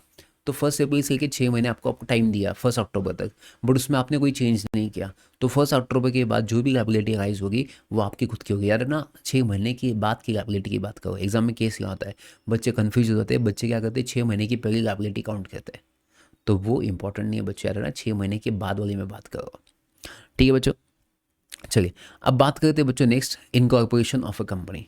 अगर मैं कंपनी को इनकॉर्पोरेशन करना है, साथ सब साथ में चलेंगे तो कंपनी बनाएंगे। देखिए सेक्शन 7 ऐसे याद करने का, सब साथ में चलेंगे तो अपन कंपनी बनाएंगे, तो सबका साथ सबका विकास कंपनी सेक्शन 7 याद रखना। इसमें क्या करना पड़ेगा बच्चों, सबसे फर्स्ट कंपनी का नेचर डिसाइड करना पड़ेगा, मतलब कंपनी कौन सा बिजनेस करना चाहती है, कंपनी क्या क्या ऑब्जेक्ट डिसाइड करना चाहते हैं कि कौन सा बिजनेस में आप जाना चाहते हो, वो डिसाइड कीजिए। सेकंड, कंपनी का नाम रिजर्वेशन पे डाल दीजिए, क्योंकि कंपनी का नाम बहुत इंपॉर्टेंट है। जैसे आप रिलायंस कंपनी का नाम नहीं ले सकते, आप टाटा का नाम नहीं ले सकते, या ऐसा कोई नाम नहीं ले सकते जो किसी के रिलीजियस के अगेंस्ट हो, या किसी के भगवान के अगेंस्ट हो, या किसी पब्लिक इंटरेस्ट के अगेंस्ट हो, तो ऐसे नाम आप नहीं ले सकते, या किसी का सेम टू सेम नाम भी आप नहीं ले सकते जिसमें कन्फ्यूजन क्रिएट हो। जैसे रिलायंस नाम है, आपने रिलायंस ही ले लिया, नहीं चलेगा। टाटा की जगह आपने लिया काटा के, नहीं हो सकता भाई साहब। Next, drafting and signing off MOA and AOA. आपको एमओए को ड्राफ्ट करना पड़ेगा कि इसमें कौन कौन मेंबर्स आएंगे। अगर प्राइवेट कंपनी है तो 2 आएंगे, पब्लिक कंपनी है तो 7 आएंगे, ओपीसी में 1 आएगा। ऑब्जेक्ट क्लॉज आएगा आपका कि क्या बिजनेस करना चाहते हो, कैपिटल आएगा कितना आप रखना चाहते हो इस कंपनी का कैपिटल, 500 रुपये से लेकर 1000 कितना भी रख सकते हो। लायबिलिटी कितनी हो सकती है, लिमिटेड आप मेंशन कर सकते हो। रजिस्टर ऑफिस कहाँ पे होगा वो भी आप उसमें डाल सकते हो। नेक्स्ट, डायरेक्टर्स को किसको किसको अपॉइंट करना है। अगर प्राइवेट कंपनी में 2 डायरेक्टर्स चाहिए, पब्लिक कंपनी है तो 3 डायरेक्टर आपको चाहिए, तो ये डायरेक्टर्स को आपको कंसेंट लेना पड़ेगा before appointing as a director, उनके पहले आपको कंसेंट लेनी पड़ेगी। नेक्स्ट, डिक्लेरेशन करना पड़ेगा कि हमने पूरा कंप्लायंस कर चुके हैं, आपको पेपर पे एफिडेविट करके लिख के देना पड़ेगा। वो सीए भी दे सकता है, सीएस भी दे सकता है, सीएम दे सकता है, एडवोकेट भी दे सकता है कि ये कंपनी का पूरा कंप्लायंस हमने कर दिया है। एंड उसके बाद लास्ट में आपको फीस पे करना पड़ेगा, स्टैम्प ड्यूटी देना पड़ेगा। स्टैम्प ड्यूटी आपकी कैपिटल के बेसिस पे होता है कि आपका कितना कैपिटल है, उसके बेसिस पे स्टैम्प ड्यूटी देना पड़ेगा। एंड उसके बाद आपको मिलेगा COI, that is certificate of incorporation आपको मिलेगा। एंड लास्ट, जैसे आपको सर्टिफिकेट इनकॉर्पोरेशन मिल जाएगा तो आपका ऑफिस का जो एड्रेस होता है उस पर सब कम्युनिकेशन हो जाएगा। And before commencement of business, subscribers ने डिक्लेयर करना चाहिए आपका बिजनेस स्टार्ट करने के पहले। सब्सक्राइबर मतलब जो कंपनी फॉर्म कर रहे हैं, जैसे प्राइवेट में 2 है, पब्लिक में 7, इन्होंने डिक्लेयर करना चाहिए कि हमने जो शेयर्स को सब्सक्राइब किया था, मतलब एमओए में मेंशन किया था कि मैं 1 शेयर लूँगा, तू 1 शेयर लेगा। अगर प्राइवेट कंपनी तो 2, तो जैसे अक्षय गणेश 2 लोग हैं, ये सब्सक्राइबर्स इन्होंने साइन किया, एमओए में साइनिंग किया अक्षय गणेश ने कि हम दोनों ये शेयर्स लेना चाहते हैं, हम दोनों प्राइवेट कंपनी को बनाना चाहते हैं। तो इन दोनों ने लिख के देना चाहिए कि हमने इसका पैसा पे किया, जितने शेयर्स हमने लिखे थे, जितने शेयर्स की प्राइस हम पे करने वाले, तो हम पैसे दे चुके हैं, ऐसा इन्होंने एक डिक्लेरेशन देना चाहिए। तो ये सब कुछ अगर आप आरओसी के साथ फल करोगे तो आपकी कंपनी बन जाएगी। ये सुनो कितना ईजी स्टेप्स है टू फॉर्म द कंपनी। चलिए समझा आप लोगों को। मैं आपको बताऊँ ना, अगर आप मतलब अच्छे से पढ़ोगे ना इसको, बहुत इजी चैप्टर है, बहुत इजी, मतलब बहुत इजी चैप्टर है, आपको कोई टेंशन नहीं आएगा। चलिए अब मैं आपको कंपनी कैसे बनानी है वो बताता हूँ। अब कंपनी बनाने के लिए सबसे पहले फर्स्ट आपको क्या करना पड़ेगा, रजिस्ट्रार के पास जाना पड़ेगा। तो रजिस्ट्रार मतलब जो कंपनी का रजिस्ट्रेशन मेंटेन करता है, तो उसको क्या करना पड़ेगा आपको, उसके बाद जाना पड़ेगा और उसमें आपको रजिस्टर ऑफिस का एड्रेस डालना पड़ेगा। देखिए एक फॉर्म होता है स्पाइस फॉर्म, स्पाइस फॉर्म बहुत ईजी है। स्पाइस फॉर्म में सब कुछ आएगा, नाम, कंपनी का नाम, ऑब्जेक्ट, सब कुछ उसमें डालना पड़ता है। तो एक स्पाइस फॉर्म डालना पड़ेगा आपको आरओसी का। सेकेंड INC 32, मतलब जो कंपनी बनाना चाहते हैं, जैसे अपन ने पढ़ा था कि भाई साहब अगर एक इंसान, 2 इंसान या 7 इंसान है, उसके नाम सब चला जाएगा। फीस देना पड़ेगा आपको। ये सुनो, फीस आप पे करोगे, उसके बाद आपको एक एमओए देना पड़ेगा। एमओए कौन से फॉर्म में देना पड़ेगा? INC 33 फॉर्म आता है, उसमें आपको एमओए को डालना पड़ेगा। एंड INC 34 में आपको एओए को डालना पड़ेगा। एंड इसमें साइन लेनी पड़ेगी सब सब्सक्राइबर्स की, अगर 2 है, 7 है, 1 है, ये सब की आपको साइन लेनी पड़ेगी। तो कौन से 3 डॉक्यूमेंट, कौन से फॉर्म्स आते हैं? INC 32, name of the person, जैसा नेम ऑफ द पर्सन या कंपनी। सेकंड आएगा आपका फिर स्पाइस फॉर्म, स्पाइस फॉर्म में आएगा INC 33 एमओए, INC 34 एओए आएगा, और इसका आपको फीस देना पड़ेगा।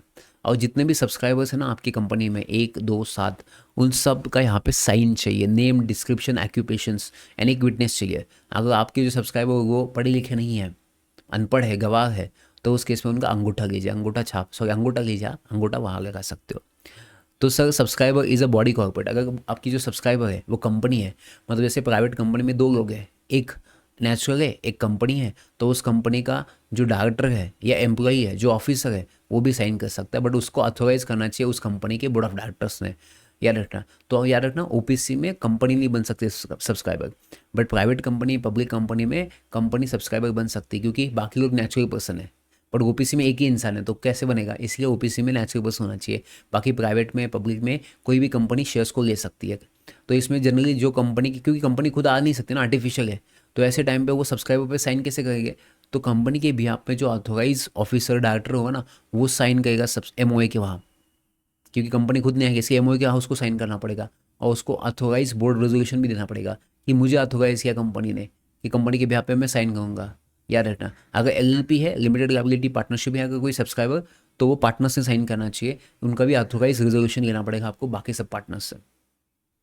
ठीक है, याद रखना। अगर आप में ऐसा हुआ है, फॉर एग्जांपल मैं, जैसे टाटा कंपनी, अभी टाटा कंपनी, आप एक कंपनी बना हुए हो खुद की प्राइवेट कंपनी, और टाटा कंपनी आपके शेयर्स लेना चाहती है एज अ सब्सक्राइबर, तो टाटा कंपनी अगर आपके सब्सक्राइबर के मतलब बनना चाहती है, तो टाटा कंपनी के एक ऑथोराइज ऑफिसर आएगा, जैसे मुझे ऑथोराइज किया टाटा कंपनी से, और मैं शेयर्स लेने आ रहा हूँ आपकी कंपनी के, टाटा के बिहाफ पे, तो मैं जब साइन करूँगा ना टाटा के बिहाफ पे, तो यार ना मैं सब्सक्राइबर नहीं बन सकता आपकी company, at the same time मैं भी शेयर्स नहीं ले सकता, क्योंकि फिर एक ही इंसान के पास 2 शेयर्स होंगे ना, एक कंपनी का भी शेयर्स है, एक मेरा भी शेयर्स है, तो एक इंसान 2 साइन कैसे कर सकता है?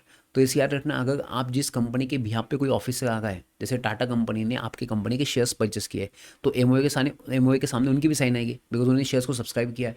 जैसे आपने क्या किया, 3 शेयर्स इशू किए, क्योंकि प्राइवेट कंपनी में मिनिमम लोग कितने थे? प्राइवेट कंपनी में 2 मिनिमम लोग होते हैं प्राइवेट कंपनी में, तो हमने 3 शेयर्स इशू किए, मतलब 3 लोग, तो 2 आपके, एक टाटा कंपनी है जो आपका एक शेयर्स लेना चाहती है, तो टाटा कंपनी खुद नहीं आ सकती, तो टाटा कंपनी मुझे ऑथोराइज किया, मैं साइन करने आया, तीसरा इंसान साइन किया मैंने, बट अभी मुझे भी अगर शेयर्स चाहिए आपकी कंपनी में, नहीं ले सकता एट ए टाइम, क्योंकि मैं एट ए टाइम आपका सब्सक्राइबर ही नहीं बन सकता, क्योंकि एट ए टाइम मुझे 2 साइन करनी पड़ेंगे फिर। ये सुनो, तो एक टाइम पे अगर जो इंसान कंपनी का अथोराइज इंसान है, वो सब्सक्राइबर नहीं बन सकता, वो सिर्फ अथोराइज इंसान है, वो सिर्फ साइन कर सकता है, वो कंपनी के शेयर्स नहीं ले सकता उस टाइम पे। बाद में आप ले सकता है वो इंसान, पर उस टाइम पे शेयर नहीं ले सकता, बिकॉज आपको 2 साइन एक इंसान नहीं कर सकता, सिंपल सी बात है। चलिए, अब बात करें बच्चों नेक्स्ट, सब्सक्राइबर फॉरेनर हो सकता है? यस, अगर सब्सक्राइबर फॉरेनर है, कोई आपका दोस्त है, वो भी बन सकता है, तो उसका सिग्नेचर, एड्रेस, उसके एमओए में मेंशन करना चाहिए, प्रूफ ऑफ आइडेंटिटी लेना पड़ेगा उसका, अगर वो नोटराइज करना पड़ेगा आपको नोटरी से, कि ये भाई साहब एफिडेविट करना पड़ेगा कि ये इंसान सही है, इसके डॉक्यूमेंट सही है, और कोई भी पार्टी नहीं है कॉमनवेल्थ का, मतलब एक कॉमन कंट्रीज़ का अगर वो पार्टी नहीं है, मतलब पार्ट नहीं है कंट्री, कोई अलग कंट्री है, तो उस टाइम पे आपको एक डिप्लोमेटिक ऑफिसर से कंसल्टेशन या सर्टिफिकेट लेना पड़ेगा, जो इंडिया का एक ऑफिसर होगा डिप्लोमेटिक, उसे उसकी सर्टिफिकेट देना पड़ेगा कि ये इंसान बिल्कुल सही इंसान है, बिकॉज क्या होता है कॉमनवेल्थ कंट्री में ना, एक दूसरे कंट्री जानते हैं एक दूसरे को, तो अगर आप कोई दूसरे ऐसे कंट्री से जो कॉमनवेल्थ कंट्री नहीं है, तो उस केस में फिर आपको एक डिप्लोमेटिक ऑफिसर से आपको सर्टिफिकेट लेना पड़ेगा। ठीक है, अगर कोई सब्सक्राइबर विजिटर है, विजिटर मतलब कोई सब्सक्राइबर फॉरेनर है जो इंडिया में विजिट करता है, उसके पास अगर वैलिड वीज़ा है, तो वैलिड बिजनेस वीज़ा है ना, वो सफिशिएंट होता है। बट अगर कोई अपना पर्सन है जो इंडियन है, जो बाहर के देश में गया काम करने के लिए, वो अगर इंडिया में आके कंपनी बनाता है, तो उसके लिए एप्लीकेबल नहीं है। तो कोई फॉरेनर अगर इंडिया में रहता है, उसके पास बिजनेस वीज़ा है, तो वीज़ा का कॉपी भी चलेगा, दैट इज़ ऑल्सो फाइन, तो उसको कोई एडिशनल देने की ज़रूरत नहीं है। बट अगर कोई अपना इंडियन है जो फॉरेन में काम कर रहा है, वो इंडिया में आके कंपनी बनना चाहता है, तो उसके लिए वो एप्लीकेबल नहीं है, क्योंकि वो इंडियन है, ऑब्वियस बात है। तो आपको समझा, इस सबसे लिए फर्स्ट स्टेप अपन ने क्या पढ़ी, इस सबसे लिए फर्स्ट स्टेप आपको क्या करना पड़ेगा, रजिस्ट्रार के पास जाना पड़ेगा, रजिस्ट्रार के जाके उसको पूछना पड़ेगा, हे भाई साहब, वो बोलेगा बोलो, उसको ना क्या क्या डॉक्यूमेंट लेके आओ, वो बोलेगा एक काम कीजिए क्या बोलेगा, सबसे पहले first spice form, INC32 form, company का नाम, सब्सक्राइबर का नाम। देन आपको बोलेगा INC33 बोलेगा MOA के लिए, INC34 बोलेगा AOA के लिए। फिर फीस देने को बोलेगा, फिर बोलेगा ठीक है, वो बोलेगा जितने भी सब्सक्राइबर उनको लेके आइए, वो साइन करेंगे। अगर कंपनी है तो उनको ऑथोराइज पर्सन होगा, वो भी साइन करेगा। बोला ठीक है, कोई इशू नहीं, हम साइन कर लेंगे। फिर अगर LLP है तो वो भी उनका ऑथोराइज पार्टनर साइन करेगा। अगर सब्सक्राइबर फॉरेनर है तो उसका वैलिड बिजनेस वीज़ा चाहिए, बिजनेस वीज़ा उसके पास है तो वो साइन कर सकता है। अगर उसके पास बिजनेस वीज़ा नहीं है तो आपको डिप्लोमेटिक ऑफिसर से क्या करना पड़ेगा, एक सर्टिफिकेट देना पड़ेगा। ये सुनो कितना ईजी है। Next, declaration of compliances. Declaration of compliances मतलब भाई साहब कि एक INC8 फाइल करना पड़ेगा। मतलब डायरेक्टर्स, मैनेजर, कंपनी का सेक्रेटरी, इन्होंने ये कहना चाहिए कि भाई साहब जो कंपनी का कंप्लायंस है वो हमने सब किया है, जितने भी डॉक्यूमेंट्स हमने फाइल किए, जितने भी डॉक्यूमेंट्स किए वो एकदम सही है। ऐसा एक डिक्लेरेशन आपको फाइल करना पड़ेगा। किससे, प्रोफेशनल से एंड डायरेक्टर से या सेक्रेटरी से। मतलब INC8 में आपको फाइल करना पड़ेगा। एडवोकेट दे सकता है, CA दे सकता है, CMA दे सकता है या PCS भी दे सकता है, कंपनी सेक्रेटरी। एंड उसके साथ साथ एक प्रोफेशनल से लेना पड़ेगा, एक प्लस आपकी कंपनी का डायरेक्टर, मैनेजर, सेक्रेटरी। मतलब आपके 2 कंप्लायंस सर्टिफिकेट जाएंगे INC8 में। INC8 में 2 जाएंगे। एक प्रोफेशनल देगा जो बाहर प्रैक्टिस करता है कि आपकी कंपनी एकदम सही है, सब कंप्लायंस किया है। एंड एक इंटरनल देगा कंपनी का डायरेक्टर, मैनेजर या सेक्रेटरी, इन तीनों में से कोई भी एक, कि हमने पूरा कंप्लायंस किया। उसके बाद डिक्लेरेशन बाय सब्सक्राइबर। सब्सक्राइबर मतलब क्या, जो भी फर्स्ट शेयर्स लेना चाहते हैं कंपनी के, उन्होंने INC9 एवरीथिंग इज़ फाइन ऐसे लिखना चाहिए। कि जो सब्सक्राइबर होगा ना, first subscriber and first director of company का, उसने एक डॉक्यूमेंट में मेंशन करना चाहिए कि हमने पूरा कंप्लायंस किया है, सब डॉक्यूमेंट्स करेक्ट फाइल किए, सब सही है, कोई भी गलत नहीं है। ये डिक्लेरेशन इन्होंने देना चाहिए, किसने, सब्सक्राइबर ने एंड फर्स्ट डायरेक्टर ने। और इन्होंने ये भी मेंशन करना चाहिए कि हमने इसके पहले ऐसे कोई कांड नहीं किया है, ऐसे कोई काम नहीं किए है कि जिसमें हमको मतलब पनिशमेंट हुई है, कंपनी बनाते समय कोई पनिशमेंट हुई है, या कंपनी को प्रमोट करते समय या मैनेजमेंट करते समय हमारे ऊपर कोई केसेस पेंडिंग है, या हमने कोई फ्रॉड किया है लास्ट 5 साल में, ऐसा हमारे नाम पे कोई भी केस रजिस्टर्ड नहीं है, ऐसा उन्होंने लिख के देना चाहिए। तो आपके 2 डिक्लेरेशन जाएंगे बच्चों। किसके साथ 2 डिक्लेरेशन, एक INC8 में जाएगा, INC8 में एक प्रोफेशनल वाले के पास जाएगा, दूसरा डायरेक्टर, मैनेजर, सेक्रेटरी के पास से जाएगा। एंड दूसरा INC9 जाएगा आपका सब्सक्राइबर के पास से एंड फर्स्ट डायरेक्टर के पास से, कि हमने आज तक कोई फ्रॉड नहीं किया है, कोई डिफ़ॉल्ट नहीं किया है, कोई भी काम ऐसे नहीं किया जिसके हमारे ऊपर केस पेंडिंग है। तो ऐसा आपको लास्ट 5 साल में कोई भी केस पेंडिंग नहीं, ऐसा डिक्लेरेशन देना पड़ेगा। ये सुनो, फिर आप क्या दोगे बच्चों, आपको जो फर्स्ट डायरेक्टर ना कंपनी का, जो फर्स्ट डायरेक्टर बनना चाहता है, उसका कंसेंट लेना पड़ेगा कि आप बनना चाहते हो, कि आप किसी का नहीं नाम डाल सकते हो। मैं तो मुकेश अंबानी का नाम डाल दूंगा। तो पहले जिस इंसान को आप डायरेक्टर अपॉइंट करना चाहते हो उसका कंसेंट लीजिए DR2 में। देखिए डायरेक्टर का हाफ कहो तो DR होता है, तो ऐसे ही शॉर्ट फॉर्म में रखना। DR2 एक फॉर्म है जिसमें आपको रिटर्न कंसेंट लेना पड़ेगा। एंड उसका अपॉइंटमेंट का एक फॉर्म आता है DR12। तो DR2 में कंसेंट जाएगा और DR12 में क्या, उसका अपॉइंटमेंट जाएगा। तो 12 का है डायरेक्टर, क्या है 12 का है डायरेक्टर, तो डायरेक्टर का अपॉइंटमेंट जाएगा DR12 में एंड DR2 में उसकी कंसेंट चाहिए।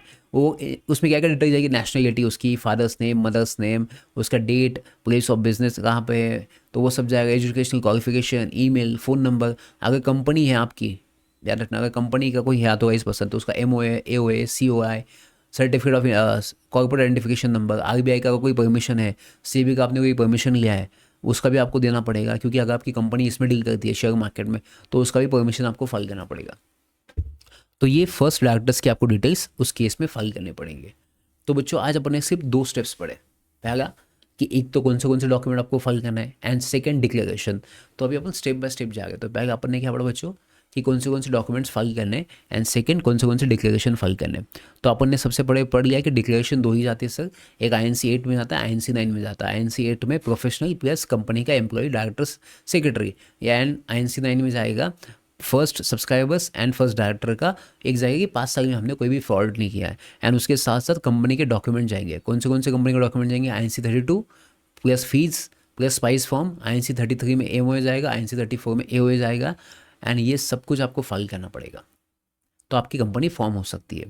एंड फिर अपन ये सब कुछ पढ़ लिया। अब मैंने आपको OPC का बहुत डिटेल में पढ़ा है इसके पहले, तो मैं आपको ना थोड़े लास्ट ईयर के क्वेश्चन दिखाता हूँ। लास्ट ईयर कि अपन अभी का क्वेश्चन पेपर देखते हैं फॉर योर काइंड इन्फॉर्मेशन, ताकि आपको कॉन्फिडेंस आए कि सर जो कहते हैं वो एकदम सही कहते हैं। ऐसा नहीं लगना चाहिए कि मैं ऐसा किया हो आपने ट्रस्ट कर लिया। तो अपन ICA का अभी का जो पेपर हुआ ना, लेटेस्ट पेपर, उसकी बात करेंगे, ठीक है। ICAI तुम्हारे सामने डाल दो ताकि आपको ऐसा नहीं लगे कि मैं सर ने बनाया क्वेश्चन। ICAI क्वेश्चन पेपर, ठीक है, अपने क्वेश्चन पेपर डाल दिया। इंटरमीडिएट के क्वेश्चन पेपर देखते हैं, और ये अपन देखेंगे कॉर्पोरेट लॉज का, ठीक। और ये अपन अभी देखिए, अभी ये कब हुआ एग्ज़ाम, 7 सितंबर 2025 में, मतलब ये अभी रिसेंटली एग्ज़ाम हुआ है, उसकी मैं बात करूँगा। बहुत पुराना भी नहीं करूँगा, अभी करूँगा, ठीक है बच्चों। चलिए, तभी आपको समझे कि मैं जो बोल रहा हूँ वो कितना इम्पोर्टेंट है।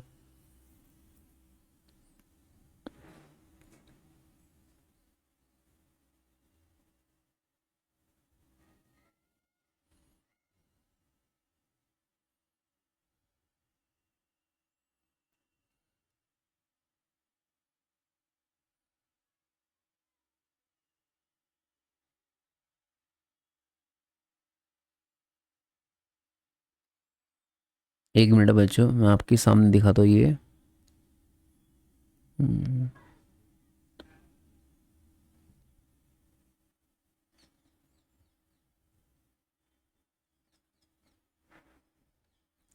कहीं तो एक क्वेश्चन आया था बच्चों, बहुत इजी क्वेश्चन आया था, और 7 मार्क के लिए क्वेश्चन आया था।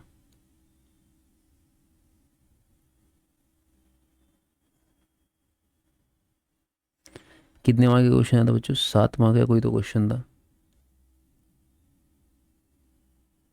बहुत इजी क्वेश्चन था।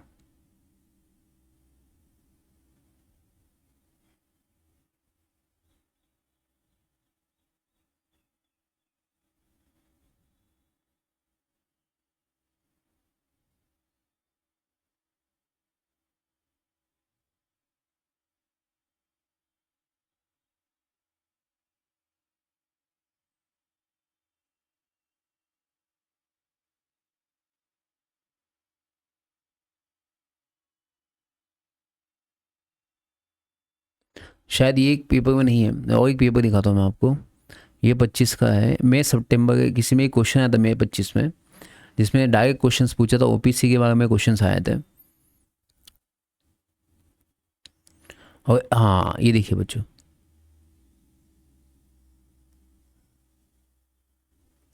अब ये क्वेश्चन LLP का है। एक मिनट बच्चों, क्या लिखा है यहाँ पे ऊपर? यूनाइटेड किंगडम बट ये old agriculture for the private limited company for the following memorandum of association.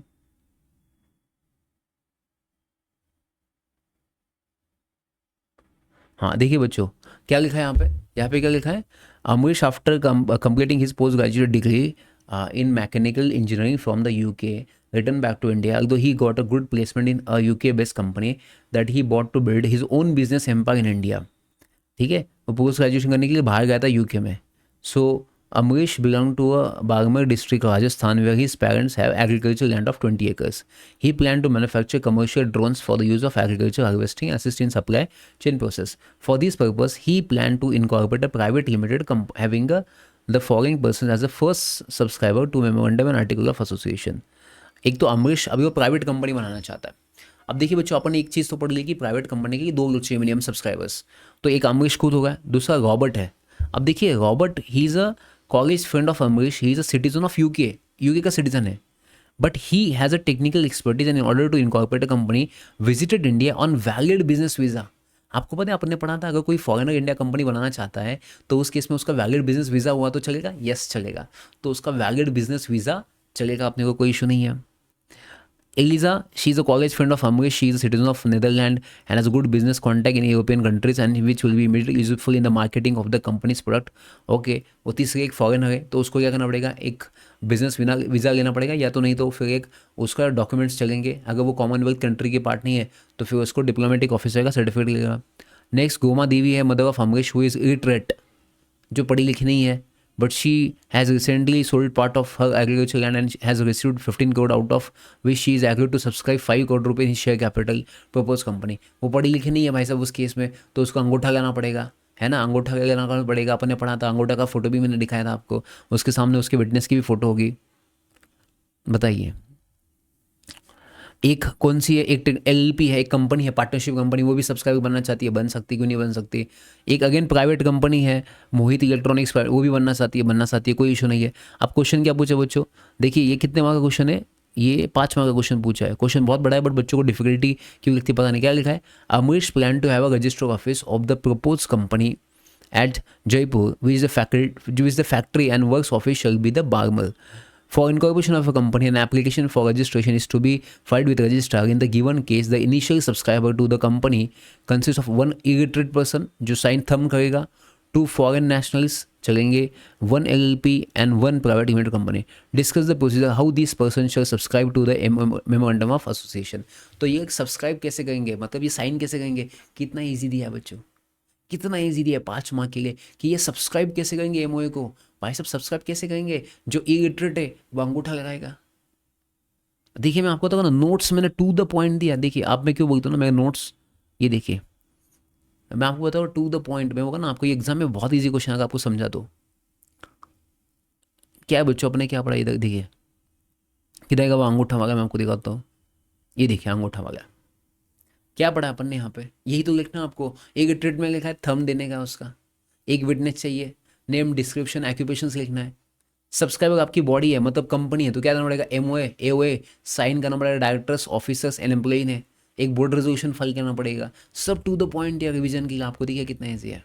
अगर आपकी कंपनी एलएलपी है, नीचे एलएलपी भी दिया है, तो क्या करना पड़ेगा, sign by partners, authorise resolution by all the partners, है क्या नहीं। And authorise person and subscriber same नहीं हो सकता। अगर आपका सब्सक्राइबर फॉरेनर है तो क्या डॉक्यूमेंट्स है उसके, signature, address on the MOA, identity लगेगा, उसका नोटराइज करना पड़ेगा। कॉमनवेल्थ कंट्री का नहीं है तो उसको सर्टिफिकेट लेना पड़ेगा। अगर आपका सब्सक्राइबर कोई फॉरेनर है जो इंडिया में विजिट करता है तो उसका वैलिड बिजनेस वीज़ा चाहिए, बट जो इंडियन है जो फॉरेन में रहता है उसको ये एप्लीकेबल नहीं है। यही तो दिया था अपन ने सब कुछ, और इसी के ऊपर क्वेश्चन आया बच्चों, इसी के ऊपर क्वेश्चन है इस प्रोसेस पे। कितना, 5 मार्क। आप सोचिए कितना कितना आप लिख सकते हो, कितना मैक्सिमम लिख सकते हो इसके ऊपर, और टू द पॉइंट क्वेश्चंस पूछे बच्चों। तो मैं कहता हूँ ना, ये सी इंटरमीडिएट का मैं वो, अगर ऐसे आप हैंड रिटन नोट से पढ़ोगे ना, कोई भी टॉपिक आपको डिफिकल्ट नहीं जाएगा, मैं गारंटी दूंगा। आप हर क्वेश्चन सॉल्व कर पाओगे, हर क्वेश्चन। तो आपको क्या करना है, ऐसे ही पढ़ना है। और मैं आपको मॉड्यूल दिखाऊंगा ना, आप बोलोगे इतना बड़ा मॉड्यूल आता है, इतने बड़े नोट्स आते हैं। ये इतने सिंपल नोट्स मैंने बनाए, takes so much time to convert this notes in handwritten form. तो ये कितना ईजी है, टू द पॉइंट है कि नहीं। आपने को क्वेश्चन मिला, आपने आंसर्स यहाँ पे इसी से पॉइंट्स बना के, इसके स्टेटमेंट बना के लिख सकते हो आप, है कि नहीं। अभी जहाँ पे वहाँ पे पूछा था कि कंपनी है तो सब्सक्राइबर के क्या प्रोसेस है, तो ये देखिए point number 4, subscriber is a body corporate. नीचे क्या लिखोगे, एमओए प्लस एओए साइन करना पड़ेगा, डायरेक्टर्स ने ऑफिस एम्प्लॉइज में ऑथोराइज रेजोल्यूशन बोर्ड।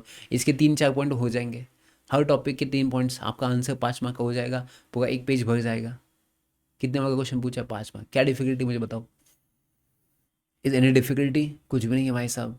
फिर क्यों लगता है आपको सी इंटरमीडिएट। सी बेसिकली मैं आपको एक समझना चीज़, आप पढ़ना क्यों चाहते हो उसके पीछे रीज़न है कि मैं इस कंपनी को बनाना चाहता हूँ, इस कंपनी को मैं खुद फॉर्म करना चाहता हूँ, ऐसे सोचने का। सिर्फ पढ़ाई करके नहीं होता कि बच्चों मुझे पढ़ना है, सी इंटरमीडिएट में मुझे सिलेबस है, इसे दिया है मुझे पढ़ना है। तो वो ना आपको मैक्सिमम रिवाइज करना पड़ेगा, आपको मैक्सिमम टाइम रिवाइज करना पड़ेगा उस चीज़ों को। मैं आपको गारंटी दूंगा, ये लेक्चर आप देखने के बाद कमेंट बॉक्स में कमेंट करना, ये टॉपिक आप कभी नहीं भूलोगे, मैं गारंटी के साथ बोलूँगा। क्योंकि ये टॉपिक ना आप ऐसे समझते हो कि मुझे कंपनी बनाना है, मुझे ओपीसी बनाना है, मुझे प्राइवेट कंपनी बनाना है, मुझे पब्लिक कंपनी बनाना है, क्या क्या डॉक्यूमेंट है, INC 32, INC 33, 34, INC 8, 9, ईजिली आता जाएंगे आपको, गारंटी देगा मैं। अगर ये पसंद आया तो आप कमेंट बॉक्स में मेंशन करना कि सर पसंद आया है, समझ आया लेक्चर्स। तो मैं इसकी पूरी सीरीज़ लॉन्च कर दूंगा आपको इंटरमीडिएट की लॉ की। अगर आपको कोई डाउट है तो आप क्लास के नंबर पे फ़ोन भी कर सकते हो, या मुझे खुद आप फ़ोन करके मैसेज कर सकते हो, या क्लास के नंबर पे भी आप फ़ोन कर सकते हो, मैसेज कर सकते हो। तो अगर इनकेस अगर आपको भी मुझे कोई चाहिए, आपको एडवाइस या कंसल्टेशन चाहिए कि सर अभी भी मैं समझ नहीं पा रहा हूँ कि मुझे क्या करना है, अभी भी आपको अगर एडवाइस चाहिए मेरे साइड से या क्लास की साइड से, क्लास का नंबर तो ऑलरेडी आपको नीचे दिया होगा, तो बट ये मेरा खुद का नंबर है 997707070767। ठीक है, 9977070767।